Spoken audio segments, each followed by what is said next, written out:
Hello दोस्तों, क्या आप अक्षांश एवं देशांतर रेखाओं के बारे में जानते हो? क्या आपको पता है कि ये रेखाएं होती क्या है? दरअसल पृथ्वी पर अनेक विविधताएं पाई जाती है और उन विविधताओं के अध्ययन के लिए पृथ्वी पर काल्पनिक रेखाएं खींची गई हैं। काल्पनिक रेखाओं में जो पृथ्वी से इस प्रकार आड़ी रेखाएं खींची गई हैं, ये ऐसे, इनको अक्षांश कहा गया है। मुख्यतः अक्षांश में प्रमुखतः पहली अक्षांश रेखा भूमध्य रेखा है, जो कि पृथ्वी को दो भागों में उत्तरी गोलार्ध नॉर्थ हेमिस्फीयर और दक्षिणी गोलार्ध साउथ हेमिस्फीयर, इन दो भागों में बांटती है। और इसी प्रकार ताप कटिबंध को भी बांटने के लिए हमें दो रेखाओं की आवश्यकता पड़ी। ये है कर्क रेखा, ये है दूसरी मकर रेखा, जो कि हमारी भूमध्य रेखा से 23.5 डिग्री उत्तरी अक्षांश में जो रेखा है उसे कर्क रेखा कहा गया है, और दक्षिण में भूमध्य रेखा से दक्षिण में 23.5 डिग्री उसे मकर रेखा कहा गया है। ये इस क्षेत्र में सूर्य का ताप सीधा पड़ता है, मतलब कि अधिकांश ताप यहाँ प्राप्त होता है।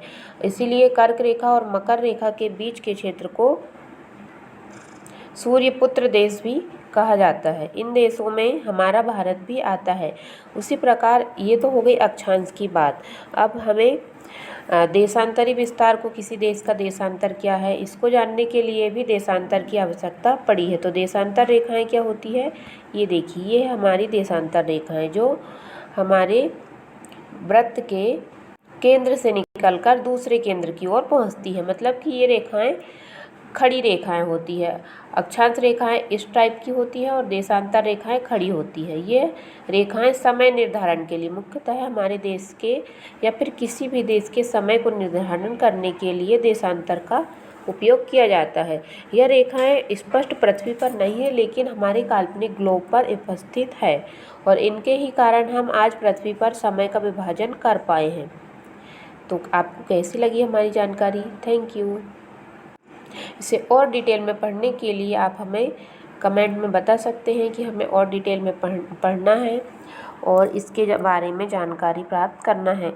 और आप मुख्यतः प्रमुख देशों को याद कीजिए कि कौन से देश से कर्क रेखा, मकर रेखा, विषुवत रेखा गुजरती है, भारत से कौन सी रेखा गुजरती है, और भूमध्य रेखा किन महाद्वीपों से गुजरती है, दक्षिण में मकर रेखा है किन महाद्वीपों से गुजरती है।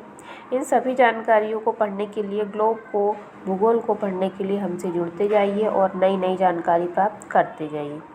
तो आपको वीडियो कैसा लगा? छोटा सा वीडियो है, इसलिए कमेंट में बताइएगा। आपके कमेंट से हमें प्रोत्साहन मिलता है। Thank you.